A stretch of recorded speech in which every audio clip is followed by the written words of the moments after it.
आणीबाणी वगैरे आलेली होती. त्या घरामध्ये सगळे खूप चालायच्या चर्चा सगळ्यांच्या, तर ते मी ऐकायचे आणि मी त्यात भाग घेत असे. मी फॅब्रिक पेंटिंगचे क्लासेस पण मी घेत होते हडपसरला गेल्यानंतर.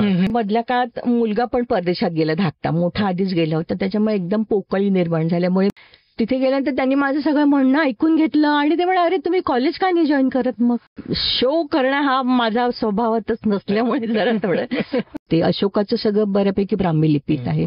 मला समुद्रगुप्त त्याचे मोठे मोठे लेख आहेत, भरपूर सगळं आहे. आपलं इथलं वेरूळ अजिंठा सगळं आम्ही दोघींनी मिळून नाटक लिहायचं ठरवलं. पण जे काय करतोय ते मुलं अनुकरण करणार आहेत, तर आपण कसं वागलं पाहिजे. आपली मुलं पण आपलं ते बघत असतात ना की आपण काय करतोय. कसे आहात म्हणजे तर गोलगप्पामध्ये आपलं स्वागत आहे. तर आज आहे आपल्यासोबत सुमन पुंडे. त्यांच्यासोबतच्या ज्या गप्पा आहे खूप छान झाल्या. हा पॉडकास्ट म्हणजे काय नेमका की शिकणारा काही वय नसतं. म्हणजे काय की बऱ्याच वेळ असं होतं की ज्या लोकांना आता जीवनातले सगळे कार्य संपले आणि समजत नाही काय करावं, मग त्या कुठेतरी असं होतं की कुठेतरी विरंगुळा करायचा, कुठेतरी काही वेगळं काही करायचं असं होऊन जातं. मग ह्या गोष्टीतनं आपण एखादं शिक्षण घेतलं आणि त्या शिक्षणातनं स्वतःला मनोरंजन कसं देऊ शकतो, त्यातनं आपल्याला नवीन काय शिकता येईल, तर समोरच्यांना काय शिकवता येईल, ह्या अशा बऱ्याच गोष्टी यातनं आपल्याला ऐकायला मिळणार आहेत. तर चला ऐकू आपण.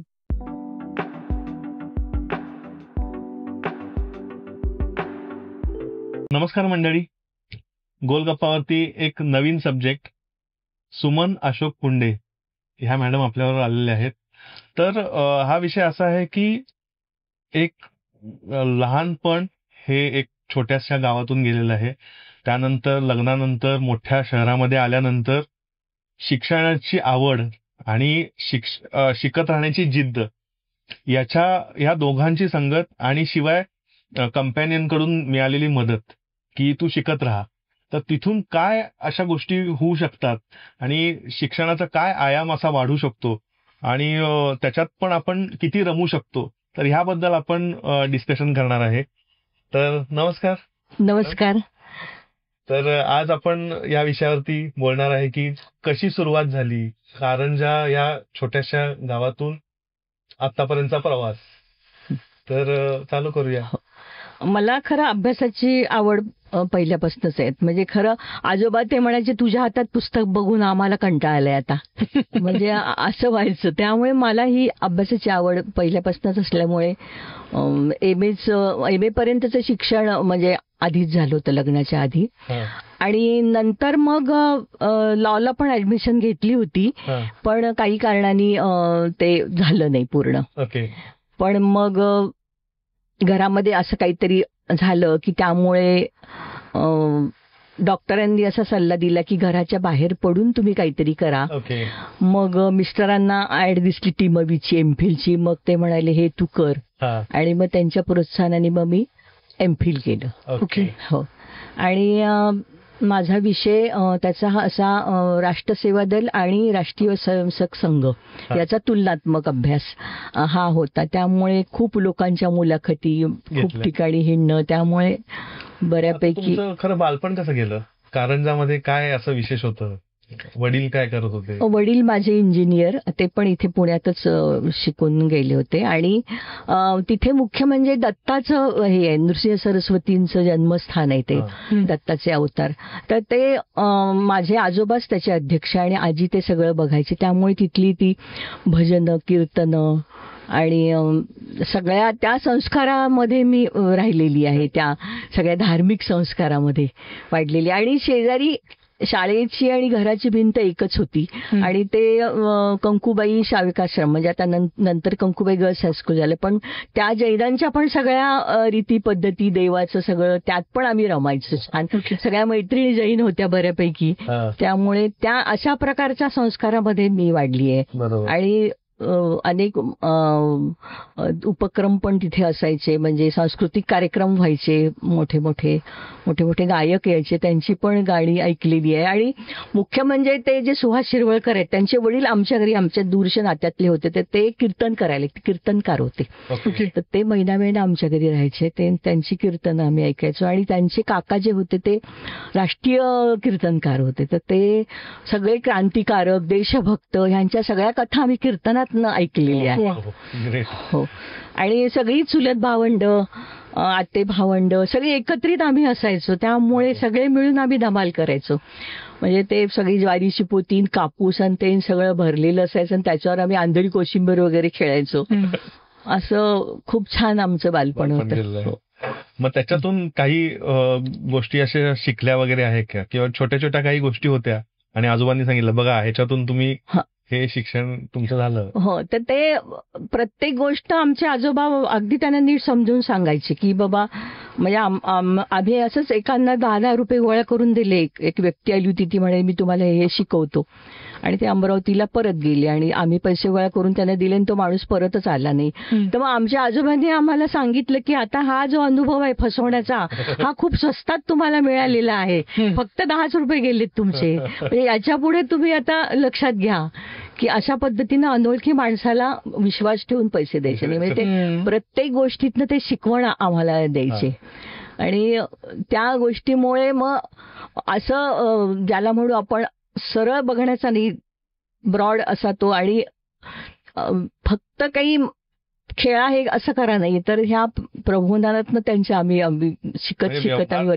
हो. आणि त्यावेळेला म्हणजे ते कुठली वस्तू आपली कोणाला दिली तर ते म्हणायचे ज्याला दिली वस्तूनं त्याची जबाबदारी नाही आहे ही तुमच्याकडे, पण तुमची जबाबदारी आहे ती तुम्ही त्यांच्याकडनं तुमची वस्तू आणणं. ते प्रत्येक गोष्टीमध्ये अतिशय विचारपूर्वक, म्हणजे आता सुद्धा म्हणजे साधी गोष्ट असते की गॅसवरनं भांडं इथं ठेवायचं का तिथं ठेवायचं, पण विचार असतो. म्हणजे प्रत्येक गोष्टी मागे विचार असला पाहिजे तुमचा काहीतरी.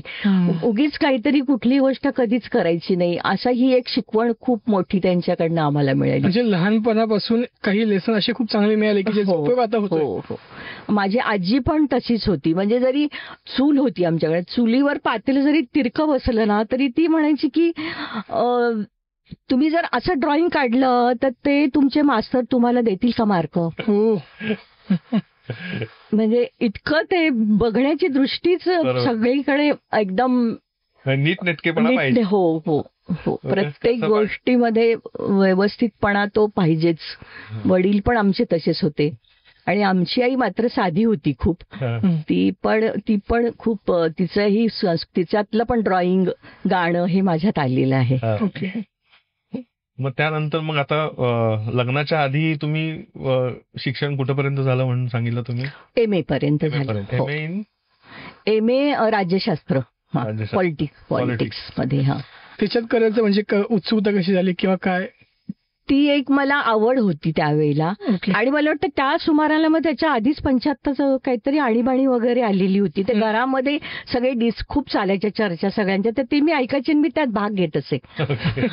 त्यामुळे ती राजकारणाची, आताही आम्ही दोघं जण राजकारणावरती सतत चर्चा करतो की काय घडले ते लागलीच सांगतात की इथे असं झाले तिथे तसं झाले. म्हणजे मी पण त्यांना म्हणते मी आज यांचं ऐकलं काहीतरी, ते असं म्हणत होते. म्हणजे आम्ही त्याच्यावर बोलत असतो, कारण ती पहिल्यापासून मला ती आवड निर्माण झाली घरामध्ये. आणि आमच्याकडे रेडिओ फक्त बातम्या ऐकण्यासाठीच असे, त्यामुळे त्या बातम्या पण ऐकणे नीट. आणि त्या बातम्यातनं ते सांगायचे आमचे आजोबा की हे असं आहे, असं वागू नका, असं केलं पाहिजे. ही पण शिकवण सतत आम्हाला मिळत गेली. मग गाण्याचं तेव्हा तिथं प्रॅक्टिस वगैरे अशी होती का? कीर्तन ऐकायचं? कीर्तन ऐकायचं. शाळेमध्ये सगळी गाणी बिणी म्हणायला आमचाच पुढाकार, की आम्ही गाणं सांगायचं एक ओळ आणि बाकीच्या म्हणायच्या. त्याच्यात पहिली मीच असायची. सगळ्या करिक्युलर ऍक्टिव्हिटीज मध्ये मी असायची. नाटक, गाणं, स्पर्धा, वक्तृत्व स्पर्धा, सगळ्यामध्ये मी असायचे. आणि माझी आत्याच हेडमिस्ट्रेस होती, त्यामुळे आपोआपच तो चान्स मिळायचा. पण तुम्ही त्याचं चीज पण करायचा. पुण्यामध्ये कधी आले तुम्ही? म्हणजे 77ला आमचं लग्न झालं. आणि मग पुण्यात आल्यानंतर काही वर्ष म्हणजे असं इथल्या सगळ्याची ओळख करून घेणं. पण त्यावेळेला मी नाही का म्हटलं की अभिनव कलामध्ये मी गेले होते. आम्ही गेलो होतो की मला पुढचं शिकायचं, तर म्हटलं अरे वा आता पुण्यामध्ये ड्रॉइंग शिकूयात आपण, पेंटिंग. पण ते जक्कल सुतार आणि त्यांचं ते चालू होतं जोशी हत्याकांड, अभ्यंकर, त्यामुळे मग ते त्यांचंही बरोबर होतं सासऱ्यांचं. ते म्हणाले नाही इथे नाही जायचं. मग ते मुरली लाहोटी म्हणून एक प्रसिद्ध आर्टिस्ट, त्यांच्या मिसेस सरला लाहोटी, त्यांच्याकडे मग मी पेंटिंग शिकायला जात होते. तर नंतर मग मी फॅब्रिक पेंटिंगचे क्लासेस पण मी घेत होते हडपसरला गेल्यानंतर. इथे काही वर्ष आम्ही सहकार नगरला होतो. लग्नानंतर सहकार नगरला होतो आणि नंतर मग आम्ही सुतार म्हणजे सारसबागेच्या जवळपास. हो बरोबर. ऑब्व्हियसली. हो. मग तिथून मग हडपसरला गेला. हडपसरला गेलो कारण कंपनी त्यांची तिकडे होती त्यामुळे मिस्टरांची, त्यामुळे मग तिथे गेलो आम्ही. पण तिथे पण मग मी फॅब्रिक पेंटिंगचे क्लासेस सुरू केले होते. पण ते काही कारणामुळे मग त्या घरचं हे झाल्यामुळे मोठा हे झाल्यामुळे ते बंद करावं लागलं. पण मग त्या संकटातनं बाहेर म्हणजे खूप त्याचं हे आलेलं होतं, ताण प्रेशर आला होता. त्याच्यामुळे डॉक्टरांनी सांगितलं की तुम्ही घराच्या बाहेर पडून काहीतरी करा. मग ते मिस्टरांना दिसली ऍड टीमवीची, टिळक महाराष्ट्र विद्यापीठाची एमफिलची. मग ते म्हणाले तू हे कर. मग मी ते एमफिल त्यावेळेला केलं. एमफिल कशात केलं? एमफिल हे मी तो राष्ट्रीय स्वयंसेवक संघ आणि सेवा दल यांचा तौलनिक अभ्यास याच्यावर हा माझा थिसिसचा विषय होता. आणि त्याचे काहीतरी 4-5 पेपर असतात, ते पण सोडून द्यायचे आणि मग हा थिसिस असं त्याचं स्वरूप असतं. 1.5 वर्षाचा कोर्स असतो, पण मला अजून 1 वर्ष लागलं म्हणजे त्याला. म्हणजे RSS आहे की म्हणजे तेव्हा तुम्ही लिहिलं जे RSS बद्दल लिहिलं, तर तेव्हा म्हणजे आताचा RSS आणि पूर्वीचा RSS याच्याबद्दल काय वाटतं तुम्हाला, किंवा त्याच्यातनं तुम्ही काय लेसन घेता? ते आता असं सांगणं अवघड आहे कारण माझा प्रत्यक्ष संबंध त्याच्याशी येत नाही. आपण जे काय वाचतो मग ते एवढाच आपला म्हणजे संबंध येतो. वाचनातनं काय आलं? वाचनातनं पण त्यांचं जे काही सामाजिक काम जे आहे ते खूप मोठं आहे. म्हणजे आता रक्तपेढ्यांचं काम आहे, त्याच्यानंतर आदिवासींमध्ये खूप मोठं काम आहे आणि वेगवेगळ्या इन्स्टिट्यूट्स त्यांच्या आहेत. म्हणजे आज ट्रेनिंग्स वगैरे दिली जातात बघा मोठी. आणि मला वाटतं दीनदयाल उपाध्याय त्यांच्या ज्या तत्वज्ञानावरती आधारित बरंच त्यांचं हे आहे. आणि विवेकानंद तिथलं जे आहे ना, मला वाटतं कुठलं आपलं कन्याकुमारी, तिथलं मोठं सेंटर आहे. म्हणजे ही सगळी संघाचीच लोक आहेत. ज्ञानप्रबोधिनी आहे ते पण त्यांचंच आहे. 77 तुम्ही एमफिल जेव्हा केलं एमफिलच्या वेळचा RSS आणि आत्ताच जे आहे ते जे काम आहे ते आता किती पुढे गेलेलं आहे. आणि आपल्याला असं दिसतं की त्या बेसवर आधारितच आज त्यांनी ज्याला म्हणू की सत्ता मिळवू शकलेली आहेत ते, की लोकांच्या लक्षात आलं की खरोखर त्या संघाचं महत्व जे आहे ना ते लोकांच्या लक्षात आलेलं आहे. आणि आजचं जे स्वरूप आहे ते आपण जरी कितीही आपण म्हटलं तरी तितकं प्युअर नाहीये, त्यावेळी इतकं नाहीये ते. पण तरी सुद्धा ते काम करतायत. म्हणजे असं दिसतं की त्यांचं काम दिसतं आपल्याला. हो. आणि कम्पॅरिझन म्हणजे त्यावेळीचा संघ आणि आताचा संघ ह्याच्यामध्ये मला वाटतं शाखा त्यांच्या बऱ्याच आता कमी झालेल्या आहेत, पण इतर काम खूप वाढलंय त्यांचं, सामाजिक काम. आणि आता बऱ्यापैकी ज्याला म्हणू की राजकारणी वृत्ती जी आहे ती म्हणजे अगदी संघातल्या लोकांमध्ये नसेल, पण त्यांच्याशी रिलेटेड लोकांपूर्वी ती नव्हती तशी तेवढी. म्हणजे आता आत्ताचं मला फारसं माहिती नाही. आता मोतीबाग वगैरे मी तिथे गेले होते, पण आता तिथे कसं काम चालतं हे मला आत्ता माहिती नाहीये. कारण हे का विचारलं, कारण तेव्हा खरंच तो थेसिस लिहिताना तुम्हाला जवळून खूप अनुभवायला हो. बरेचसे कसं असतं म्हणजे ते थेसिस करताना तुम्हाला इंटरव्ह्यू वगैरे घ्यायला लागतो. हो, इंटरव्ह्यू. प्रोसेस अशी आहे की त्यांची जी काही काम केलेली त्यांची जी पुस्तकं आहेत, त्यांची जी एक विचारसरणी आहे, तत्वज्ञान किंवा ज्या बेसवर ते चालतं ती पुस्तकं वाचणं आणि मुलाखती घेऊन प्रत्यक्ष ते खरोखर काय करतायत, त्यांचं काय चालू आहे याच्याविषयी मुलाखत घेऊन त्यांचं घेणं, त्यांच्याकडनं सगळं इनपुट घेणं. तर ह्या प्रोसेसमधनं साधारण आणि मग ते लिहून काढून त्यातलं नेमकं काय आपल्या ह्याच्यामध्ये घेता येईल. आणि मग त्यावेळेला एवढं एक होतं की रेकॉर्ड करता येत होत्या मुलाखती. त्यामुळे मग घरी जाऊन आईकडे बारकावेनी आणि मग ते त्यातनं हवं ते घेणं, ह्या गोष्टी म्हणजे करता आल्या. मग मधली ओळ समजून घेणे. हा हा हो 2 वाक्यांच्या मध्ये. हो.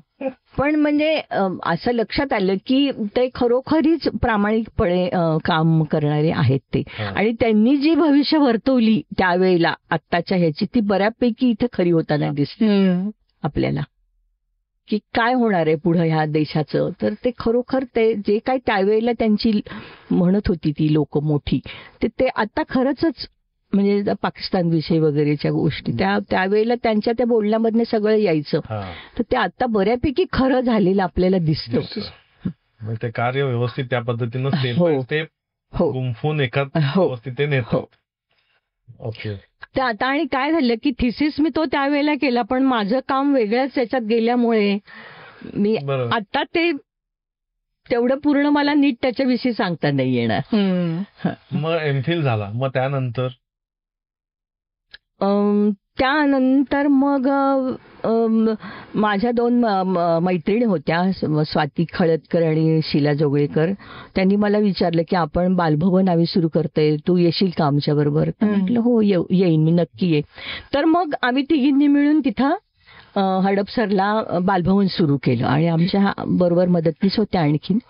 मग तो एक मार्ग सुरू झाला की मग मुलांचे खेळ, मुलांची गाणी, गोष्टी, ऍक्टिव्हिटी, क्राफ्ट, ह्या सगळ्या गोष्टी मग तिथे मग आम्ही करायला लागलो. अगदी भरपूर, अगदी म्हणजे पूर्ण वेळ म्हणजे त्याच्यामध्ये आम्ही देत होतो. म्हणजे फक्त संध्याकाळी 6 ते 7च होतं ते, पण पुढचं काय ह्याच्यावरती खूप विचार करून आम्ही खूप. आणि गरवारे बालभवनमध्ये पण मग आम्ही प्रशिक्षण त्याचं घेतलं.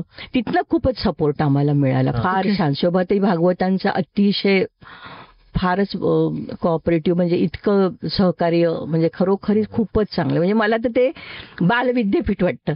इतकं छान काम आहे त्यांचं, फारच चांगलं काम. मग तिथून आता अजून तुम्ही हे करताय कसं बाल? आता काय झालं, आम्ही तिथे एक 10-12 वर्ष आम्ही जवळजवळ काम केलं आणि नंतर आम्ही इकडे राहायला आलो बिबीवाडीला.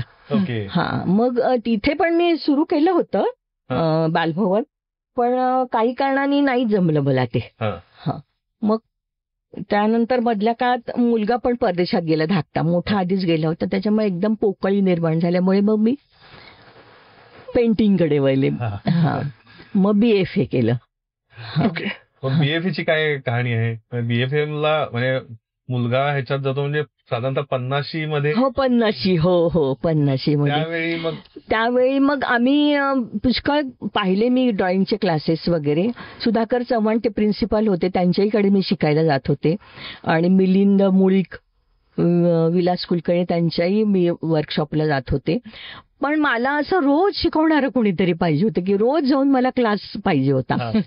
तर तसं काही कोणी घेणार नव्हतं. तर एकाने मला सांगितलं की जगताप सर म्हणून आहे, तुम्ही, मला सॉरी त्यांचं नाव पहिलं आठवत नाहीये आता, तर त्यांच्याकडे तुम्ही जा, ते तुम्हाला सांगतील काय करायचं ते. मग मी गेले. अशोक विद्यालय म्हणून तिथं ते त्यांचे क्लासेस चालायचे. तिथे गेल्यानंतर त्यांनी माझं सगळं म्हणणं ऐकून घेतलं आणि ते म्हणाले, अरे तुम्ही कॉलेज का नाही जॉईन करत? मग तुम्ही कॉलेज करा, तुम्हाला रोज शिकायचंय ना, मग कॉलेजमध्ये जा. म्हणून मग आम्ही भारतीय विद्यापीठामध्ये गेलो. तर तिथे बनकर सर म्हणून ते प्रिन्सिपाल होते. ते म्हणले, अरे वा, तुम्ही अगदी वेळेत आलात म्हणाले, कारण आता याच्या पुढं एंट्रन्स लागू होणार आहे, त्याच्यामुळे तुम्हाला चान्स नाही. त्याच्यामुळे त्यांनी ताबडतोब मला ऍडमिशन दिली आणि म्हणजे कुठलंही काही डोनेशन काहीही न घेता दिली. आणि मग जवळजवळ 4 वर्ष पूर्ण मी सकाळी 9 ते दुपारी 2:30-3 वाजायचे मला यायला घरी.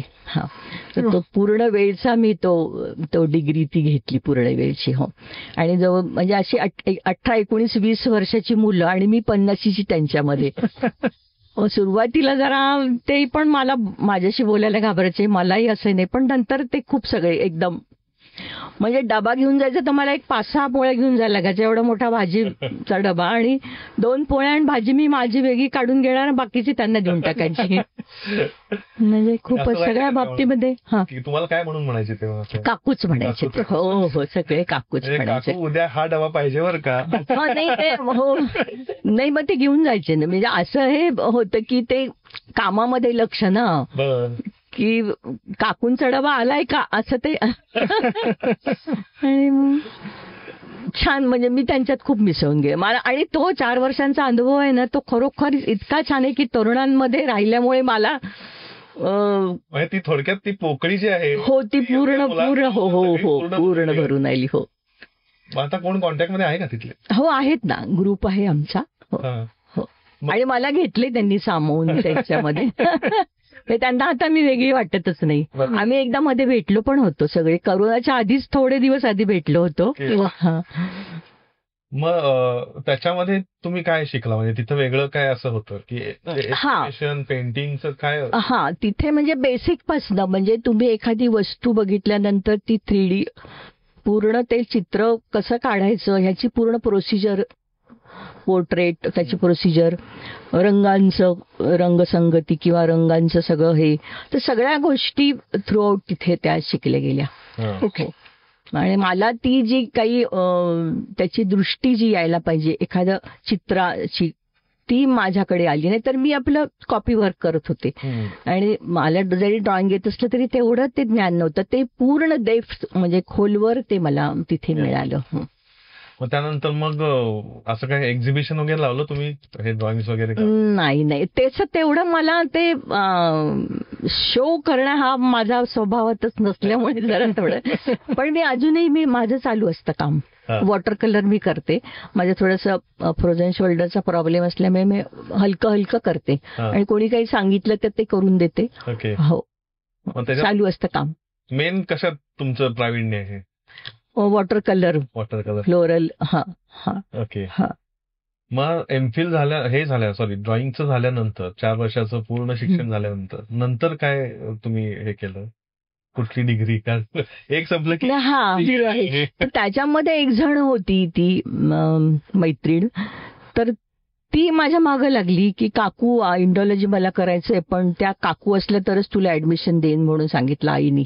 तर ते हो मी तुला परमिशन, तुला त्याच्याशी नाहीतर मी परमिशन देणार नाही असं त्यांनी सांगितलं. त्याच्यामुळे मग यांना मी विचारलं, म्हणाले कर जाऊ दे. तर मग त्याच्यामध्ये इंडॉलॉजी, ती मग विथ इंडॉलॉजी MA केलं. तिच्यामुळे खरं केलं की ती खूप मागे मिळते. म्हणजे आई म्हणते की ते काकू असलं तर तुला मी जायची परवानगी देईन तिथं. त्यामुळे मग जाता असं MA केला. हा मग ते पण केलं. मग आता कुठल्याही विषयात घुसायचं म्हटलं की ती सवयच नाही की साधं सुद्धा काहीतरी नाही ते डीप मध्ये कसं. हो. त्यामुळे मग ते पण झाले इंडॉलॉजी. ते खरं पण तो कोर्स सगळ्यांनी प्रत्येकाने करावा असं काय आहे आहे खरं. म्हणजे ते ते? त्याच्यामध्ये म्हणजे अगदी भारताचा इतिहास म्हणजे आदिमानवापासून ते 1200 वर्षापर्यंतचा संपूर्ण म्हणजे राजकीय, सामाजिक, आर्थिक, आणखी सांस्कृतिक, धार्मिक संपूर्ण इतिहास आहे. सगळं आपलं जे काही जुनं आहे सगळं वाङ्मय आहे, कोण राजे सगळं. आणि पार मला वाटतं इकडे थायलंड, मलेशिया कुठपर्यंत आपला धर्म होता, काय होतं ते संपूर्ण त्याची आपल्याला डेप्थ मध्ये त्याचे शिल्प, कला, त्या सगळ्या आणि सगळ्या धर्मांचा अभ्यास आहे त्याच्यामध्ये. हा पण हे कुठं सिलेबस मध्ये नाही मिळत? फक्त नाही मिळत. तो त्यांचा वेगळा. हो हो हो. कारण म्हणजे हे जे तुम्ही सांगितलं कुठेही सिलेबस मध्ये नाहीये. हो. टीमवीचा हे सगळ्यात खूपच छान म्हणजे तो कोर्स आहे त्यांचा तो. आणि आत्ताच खूप लोक ऍडमिशन, अगदीच 75च्या 80चे लोक तिथे ऍडमिशन घेऊन तो कोर्स करतात. आणि म्हणजे उत्खनन वगैरे त्या ह्याच्यावर साईटवरती नेतात, ते आपल्याला दाखवतात कसं चाललंय, काय चाललंय. हो. ओके. म्हणजे या सिलेबस मध्ये ते आहे? हो हो हो. सगळं मग ते आधी याच्यापासून मानवापासून सगळं आहेच ना तिथे. हडप्पा संस्कृती वगैरे हो सगळं आहे. हो हो हो.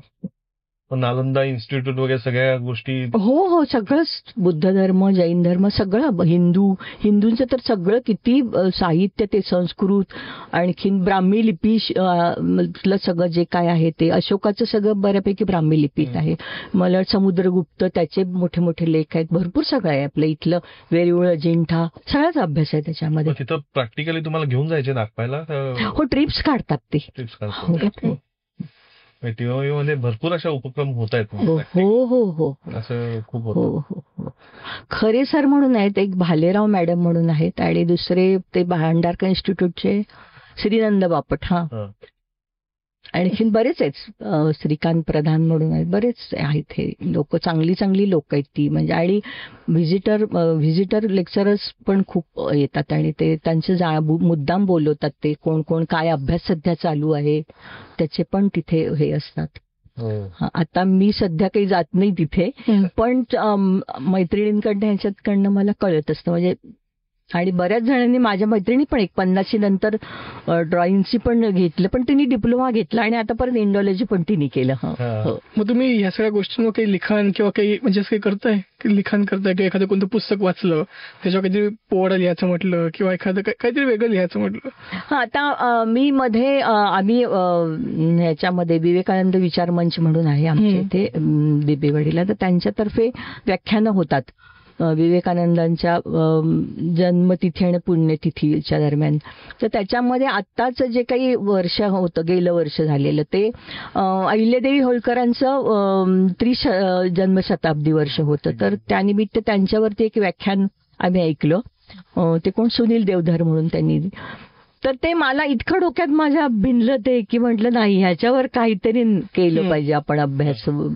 मग ते आम्ही पुस्तकं आणली त्यांची, वाचलं आणि मग मी त्याच्यावरती पोवाडा तयार केला त्याचा, आणि तो मी आता सादर पण केला.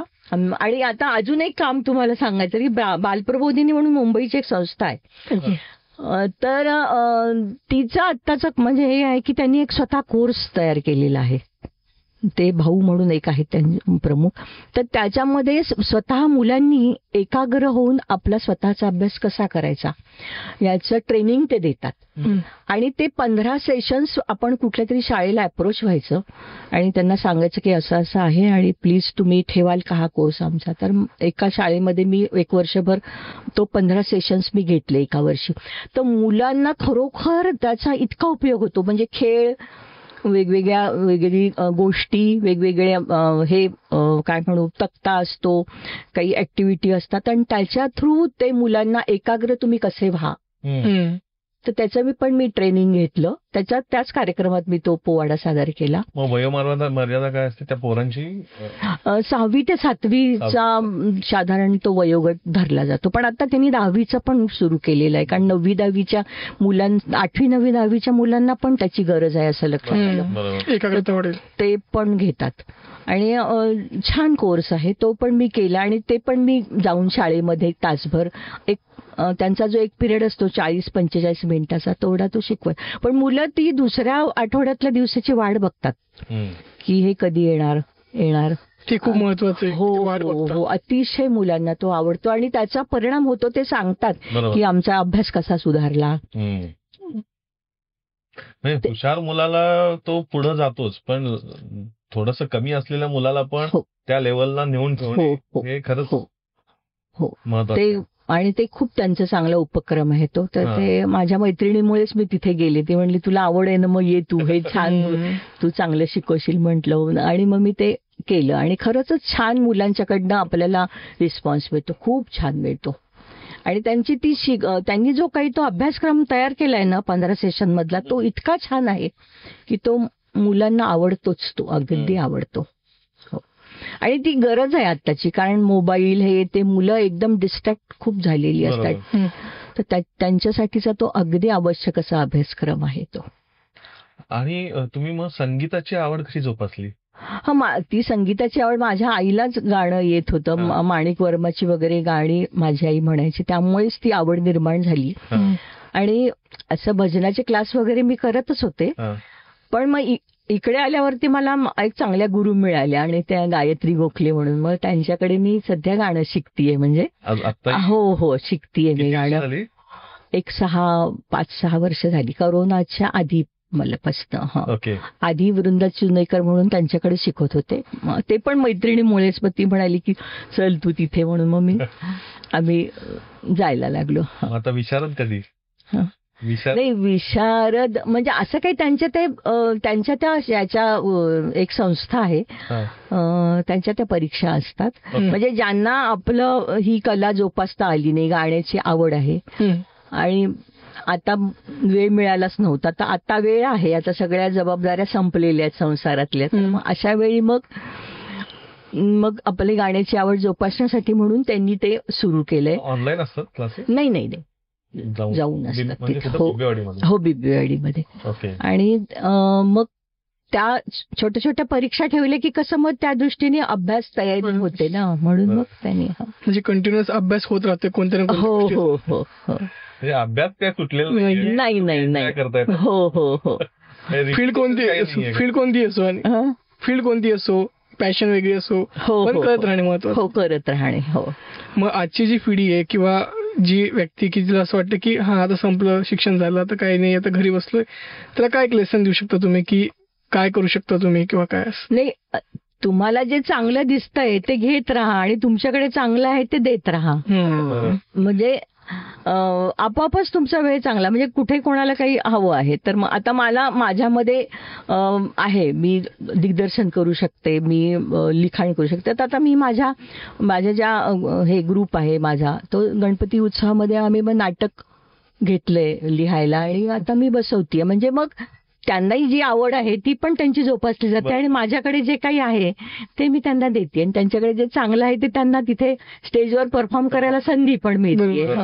हो. मग असं आता थोडक्यात मध्ये हे सांगितलं तुम्ही की अहिल्यादेवी होळकर भावल्या, आणि तर त्याच्याबद्दलचा अनुभव काय, की का ते झपाटून टाकलं, की तो प्रवचन का तुम्हाला आवडलं?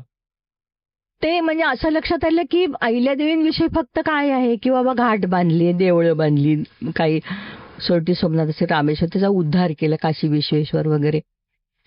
पण त्या व्यतिरिक्त त्यांचं खूप मोठं काम आहे, खूप मोठं काम आहे आणि ते संपूर्ण म्हणजे राजकारणापासून याच्यापर्यंत सगळं काम आहे. म्हणजे नुसतंच काही धार्मिक नव्हत्या त्या, सगळं ओव्हरऑल प्रशासन, समाजाचं हित बघणं, गरिबांचं हित बघणं, ह्या सगळ्या गोष्टींमध्ये त्यांनी तो चौफेर विचार त्या बाईकडे होता आणि तो खरं म्हणजे त्यांचाच होता तो स्वतःचा आणि तो त्यांनी डेव्हलप करत गेले आणि त्या पद्धतीने त्या प्रशासन त्यांनी केलं. तर त्यामुळे ते सगळं कसं का होईना थोडक्यात सोप्या पद्धतीने तरी लोकांना कळावं म्हणून मी त्या पद्धतीने तो पोवाडा मग तो लिहिला. हो. म्हणजे असं ते म्हणतात की सातबाराचा उतारा त्यांच्या वेळेपासून तो त्यांनी सुरू केला. म्हणजे आपल्याला कुठं माहित नाहीये तो काय पद्धतीने कसा सुरू झाला काय. म्हणजे ते मग ते वाचलं, आम्ही पुस्तकं वाचली, त्यांचं ते व्याख्यान ऐकलं होतं आणि मग त्याच्यात ते इतकं झपाटलेलं होते मी की मग म्हटलं नाही काहीतरी म्हणजे नाटकच मला लिहायचं होतं. पण मग लक्षात आलं की नाटकामध्ये त्यांचे ते सादरीकरण होणं अवघड आहे मुलांच्या, मग पोवाड्याच्या रूपामध्ये आपल्याला ते सादरीकरण मुलांच्याकडनं करून घेता येईल. नाटक लिहिणे किंवा नाटक बसवून घेणे ही आवड निर्माण कशी आली, म्हणजे कुठून, की आवड पहिले करतोय तुम्ही नाटकं किंवा काय? नाही, पहिलं म्हणजे लग्नाच्या आधी नाटकं करतच होते आणि लग्नानंतरही ह्याच्या सोसायटीच्या गणपती उत्सवामध्ये आमच्या बायकांची नाटकं म्हणजे मी करतच होते. पण तिथे जनसेवा बँकेतर्फे तो जनसेवा न्यास म्हणून महिलांसाठी त्यांनी सुरू केला होता, तर त्याच्यामध्ये ऍक्टिव्हिटी काहीतरी करायची. तर मग पहिलं मी केलं ते मी सावित्रीबाई बोलतीये ते मी केलं सुषमा देशपांडेचं. नंतर मग असं लक्षात आलं की हे माझं एकटीच आहे, बाकीच्या सगळ्या ग्रुप तो त्यांचं काय करायचं. तर मग मी आणि माझी मैत्रीण ती नीता धारूरकर, मग आम्ही दोघींनी मिळून नाटक लिहायचं ठरवलं. मग त्यावेळेला आम्ही साधारण 50ची होती, तर मग मिसेस 50 म्हणून आम्ही एक नाटक लिहिलं. की ती स्पर्धा असते आणि वेगवेगळ्या ह्याच्यातल्या त्या बायका निवडल्या आणि त्यांचे विचार कसे, मग त्यात तयारी कशी करतात आणि मग त्यात मग ती एक मोलकरीण कशी ती जिंकून जाते. मग ते आम्ही म्हणजे ही अशी ती नाटक लिहिण्याचं एक मराठी मूवी पण वाटतं ना, ह्याच्यावर एक मराठी मूवी पण निघाला का नाही, ती मला नाही एवढं माहिती, पण आम्ही ते त्या पद्धतीने बसवलं. नंतर मग पुढच्या वर्षी म्हणजे परत नाटक लिहायचं, म्हणजे असं करत करत ते आपोआपच केलं गेलं. किती नाटक लिहिलेत आतापर्यंत? तरी मला वाटतं 2-3 नाटकं लिहिलेली आहेत. मुलांची तर भरपूर म्हणजे केली आम्ही. म्हणजे बालभवनमध्ये मुलांना हे करताना म्हणजे आम्ही त्यांना तो विषय देणार आणि तुम्ही करा ते, म्हणजे इम्प्रोव्हायझेशन टाईप करून सुद्धा आम्ही नाटकं केली. प्रकाश पारखींचं जे आहे ना नाट्य कला संस्कार अकादमी, त्यांच्यातर्फे त्या स्पर्धा असतात, त्यात आम्ही भाग घ्यायचो, त्याच्यात बक्षिसं पण मिळालेली आहेत. नाटकाने लहान मुलांची कशी स्टेज डेअरिंग वाढते. हो, नाही ते एक प्रकारचं मला वाटतं पर्सनॅलिटी डेव्हलपमेंटच आहे, ती एक प्रकारची व्यक्तिमत्व विकासच आहे तो. कारण सगळ्याच गोष्टींमध्ये की कॉपरेशन, दुसऱ्याच्या कॉपरेशन शिवाय तुम्ही नाटक करू शकत नाही, बरोबर. त्याचं नाही होऊ शकत. त्याच्यानंतर धाडस पाहिजेच, सांभाळून घेणं, पाठांतर, स्मरणशक्ती, ऐनवेळी वेगळं काही झालं तर तुम्हाला प्रसंगावधान आलं पाहिजे, म्हणजे तुमची आणि कल्पनाशक्ती, म्हणजे हे सगळ्या ज्या गोष्टी आहेत ना त्या नाटकामुळे मुलं शिकतात बरोबर आहे. बरोबर. आणि आनंद घेतात. ती एक गोष्ट वेगळीच आहे की म्हणजे आता आज माझ्या मुलांची सुद्धा मी नाटकं बसवली, म्हणजे त्यांना त्यावेळेला हा लहानपणी आपण नाटकात हे भाग, म्हणजे ती आठवण जरी आली ना तरी सुद्धा माणूस काय जे असेल ना तो समाधान आहे. relax होऊन आणि फ्रेश होतो. आठवणी सुद्धा चांगल्या त्यामुळे आपल्या तयार होतात आपोआप. म्हणजे कसं की आपण एखादा रोल त्याच्यामध्ये असतो आपला, म्हणजे एखादा राजाचा रोल आहे, एखादा नोकराचा रोल आहे, त्यात आपण जी एक प्रोसेस आहे ती एन्जॉय करतो. हो, एन्जॉय करतो. अगदी बरोबर आहे. आणि त्यामुळे तो संपूर्णच मला वाटतं सर्वांगीणच तो विकासाचा एक भाग असतो. म्हणजे पण हल्ली काय झालंय की त्याचा हे बदललाय दृष्टिकोन, की अशा जाहिराती केल्या जातात की मग तुम्हाला ह्या सिरियलमध्ये भाग घ्यायला मिळेल, मग इथे तुम्हाला प्रसिद्धी मिळेल, असा दृष्टिकोन. खरं तो दृष्टिकोन नको, खरं म्हणजे नाट्य शाळेचा खरं म्हणजे असा दृष्टिकोन हवा की मुलाला त्याचं व्यक्तिमत्व विकसन होण्याच्या दृष्टिकोनातून ते शिकवणं गरजेचं आहे, ते घेणं त्या आणि आहेत असे पालक आता यावेळेला सुद्धा की त्यांना सांगितलं आम्ही की आम्ही आमचं कोणाशी काही कुठल्या मोठ्या नटाशी संबंध नाहीये, कोणाशी नाहीये, हे आम्ही फक्त इथे मुलांची डेव्हलपमेंट म्हणून आम्ही घेणार आहोत. तर ठीक आहे. यश रुईकर म्हणून आहे एक जण ललित कला केंद्राचा, तो डिग्री घेतलेला, आता त्याला बरेच सिनेमे वगैरे पण मिळालेले आहेत, पण तो शिकवायला मग यायचा आणि आम्ही हे करत होतो सपोर्ट.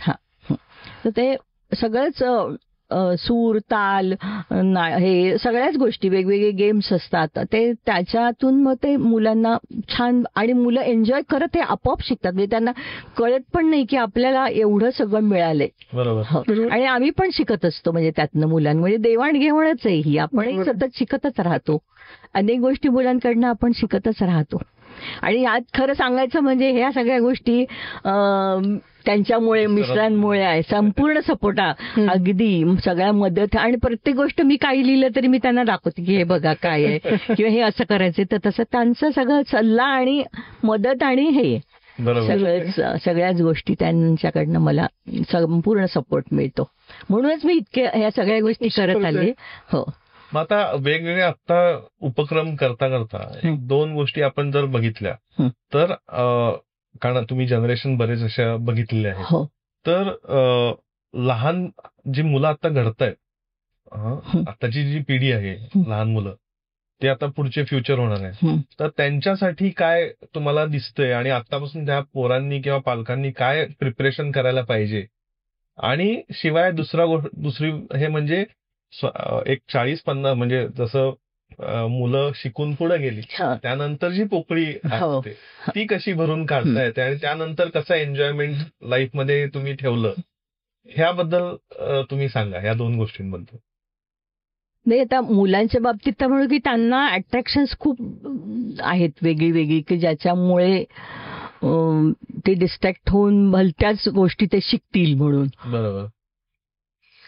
तर त्या दृष्टीने म्हणजे, पण आताचे पालक पण खूप सजग झालेले आहेत, पण आता म्हणजे मी काही एवढी खूप मोठी नाही खरं म्हणजे काय त्यांनी करावं, पण तरी मुलांना वाचन मुख्य त्यांना हे, आणि चांगल्या कामात त्यांना गुंतवणं आणि वाचन, आणि घरामध्ये ह्या गोष्टींचं लक्ष देणं की त्या आपण जे काय करतोय तशी मुलं करणार आहेत, हे पालकांनी खरं लक्षात घेतलं. आपल्या हातात मोबाईल आहे म्हटल्यानंतर त्यांनी मोबाईल नाही हातात घेतला पाहिजे, हे चुकीचं आहे.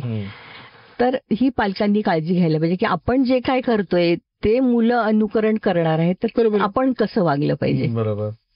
ही खूप महत्वाची गोष्ट आहे. आणि 40 नंतर तेच आहे की कुठली तरी कला आणि छंद काहीतरी नक्की जोपासलं पाहिजे, की ज्याच्यामुळे ज्या आधाराने आपण पुढचं आयुष्य आपण घालवू शकू. नाहीतर नुसतं टीव्ही पुढे बसणं नाही, शेवटी ते कंटाळवाणं होतं. मग काय करायचं असा प्रश्न येतो ते. आणि थोडी मेहनत सगळ्या गोष्टीला घ्यावीच लागते. कुठलीच गोष्ट सहज नाहीच आहे. तुम्ही कष्ट मेहनत, तुम्ही साधा स्वयंपाक करायचा म्हटलं तरी तुम्हाला तिथे काहीतरी करावंच लागतं. नुसतं आपोआप जादूनी होत नाही काही. त्याच्यामुळे सगळ्या गोष्टी ज्या आहेत ह्या कष्ट मेहनत घेऊनच आणि तुम्ही रिलॅक्स मूडनी करू शकता. असं नाही की अगदी बापरे मला हे करायचं. अगदी मी कायम रिलॅक्स मूड मध्ये असते. म्हणजे मी करत असते काहीतरी, पण मी रिलॅक्स म्हणजे समोरच्याला वाटतं बापरे काही बिंदास आहे बाई, हे काही करते का नाही, हिला काही घरात काही कामधंदे आहेत का नाही, अशा पद्धतीनं माझ्याकडे बघतात. पण माझं तसं नाही. मी रिलॅक्स असल्यामुळे मी काय करते हे कळत नाही. तर ते बऱ्याचशा गोष्टी फार ताण घेऊन काही केलंच पाहिजे असंही नाही. तुम्ही सहजपणे करू शकता. बरोबर आहे. आत्ताच्या पिढीला असं होतं ना की 50 नंतर किंवा आत्ताच्या 40-45 वर्षांच्या ह्याच्यातच की कॉर्पोरेट लाईफ असं झालेलं आहे. कारण आता लेडीज पण तेवढ्याच म्हणजे पुरुषांच्या बरोबर काम करतात. आयटी मध्ये पण थोडंच प्रेशर असतं. आणि मग एका क्षणी असं होतं की नाही बाबा सोडून द्यावं आपण. पण त्याच वेळी असं होतं की घरच्या लायबिलिटीज पण आहेत आणि परत मुलं मोठी झाली आहेत. त्यामुळे त्यांच्यानंतर आता आपल्याला कामाची सवय लागली आहे आणि मग जॉब सोडून पण चालणार नाहीये. मग अशा दुविधा मनस्थितीमध्ये तुम्ही त्यांना काय हे कराल? तेच म्हटलं ना की काहीतरी तुम्ही असं काहीतरी ऍक्टिव्हिटी घेत राहा की ज्याच्यात तुमचा वेळही जाईल, तुम्हाला काहीतरी आनंद मिळेल, काहीतरी समाधान मिळेल. असं सतत काहीतरी करत राहणं खूप आवश्यक आहे. आणि आपण असं आपल्याला वाटतं की आता मोबाईलचा पण उपयोग आपण स्वतःसाठी खूप करून घेऊ शकतो. म्हणजे असं नाहीये की बाबा मोबाईलमुळे आपण हे, पण त्याचा उपयोग आपण कसा करतो ह्याच्यावरती सगळ्या गोष्टी अवलंबून आहेत. तर त्या खूप गोष्टी असतात. आता हे इंडॉलॉजी जी आहे डिग्री, ती खूप लोक ही 50 नंतरच लोकांनी घेतलेली आहे. ती तिथे तर तुम्हाला म्हणजे सगळी एजेड लोक असतात. त्याच्यामुळे मला वाटतं पर्यावरणाचा पण एक कोर्स आहे असा मोठा. तिथे पण अशीच खूप आपल्याला आपण निवांत झाल्यानंतरच तो कोर्स करू शकतो. असे अनेक कोर्सेस आहेत, अशा अनेक गोष्टी आहेत की ज्याच्यामध्ये आपण आपला वेळ काय म्हणा व्हॅल्युएबल म्हणजे चांगला आपल्याला आपण वेळ घालवू शकू आणि आपल्याला काहीतरी मिळेल आपल्याला आणि आनंद पण त्यात मिळेल. आणि आपली मुलं पण आपले ते बघत असतात ना की आपण काय करतोय, तर त्यांच्याही दृष्टीने ते चांगलं आहे. आता हे मला आवड आहे, ड्रॉइंगची आहे, पेंटिंगची आहे, त्याच्यामुळे मी ते करत गेले. पण असं आपल्यामध्ये प्रत्येकामध्ये काहीतरी असतं. आता माझी मैत्रिणी ती लिखाण करते, छान लिखाण करते. ती नोकरी करत होती, तिच्या बाबतीत ते असंच आहे. पण ती आता लिहायला लागली आहे आणि ती वाचते खूप छान छान सगळं आणि वाचन करून ती लिहिते. अशा अनेक मैत्रिणी आहेत की ज्या वेगळं काहीतरी आता करतात. प्रत्येक जणांनी आपली आवड, आपल्या कला, आपली हे सगळं बघून आणि थोडीसं तरी कष्ट मेहनत हे नक्कीच घ्यावे लागतात. म्हणजे असं होत नाही बसल्या जागी तुम्ही हे मग मला हे नाही जमणार, मग ह्याला एवढा वेळ द्यायला लागणार, तर हे एवढं करायला लागणार, तर तसं नाही तक्रार करून चालणार. काहीतरी आपल्याला करायचं आहे म्हटल्यानंतर त्याच्यासाठी मेहनत कष्ट तर आपल्याला नक्कीच घ्यावे लागणार आहेत. हे तर करावंच लागेल. आणि ते आपल्याही दृष्टीने चांगलं आहे, आपल्या पुढच्या पिढीच्या दृष्टीने पण चांगलं आहे आणि सगळ्यांच्याच दृष्टीने चांगलं आहे. म्हणजे आपण सतत काहीतरी करत राहणं हा नक्कीच ही गोष्ट आपल्याला आता आज वय आमचं किती, त्याच्याही पुढे आता आम्हाला अजून किती आयुष्य तोपर्यंत जगायचं. म्हणजे तोपर्यंत हे आपलं काम चालू ठेवणं आणि करत राहणं काहीतरी हे चालू ठेवावंच लागणार आहे. नाही तर ह्याच्यात आपण नोटवरती थांबतोय. म्हणजे थोडक्यात कसं की कायम आपण सतत काहीतरी करत राहणे म्हणजे त्यामुळे एक जीवन सार्थकी लागू शकतं आणि इतरांसाठी पण कळत न कळत आपण काहीतरी संदेश देऊ शकतो. आणि आपल्या स्वतःच्या जेव्हा आपण भूतकाळामध्ये बघतो तेव्हा चांगल्या आठवणीचा संग्रह आपल्याला राहू शकतो. तर हेच आपण ह्या पॉडकास्टमधून घेऊया. तर छान गप्पा झाल्या. थँक्यू, धन्यवाद तुमचे. खरं दोघांचे पण खूप खूप धन्यवाद मला संधी दिल्याबद्दल. म्हणजे मी स्वतःला साधी गृहिणी समजते, म्हणजे मी काही दुसरं काही समजत नाही. पण ह्या बऱ्याच अशा गोष्टी झाल्या की ज्याच्यामध्ये कळत न कळत लोकांना खरंच याच्यातून मार्गदर्शन मिळणार आहे आणि असंच तुमचं कार्य राहो. थँक्यू, धन्यवाद. थँक्यू.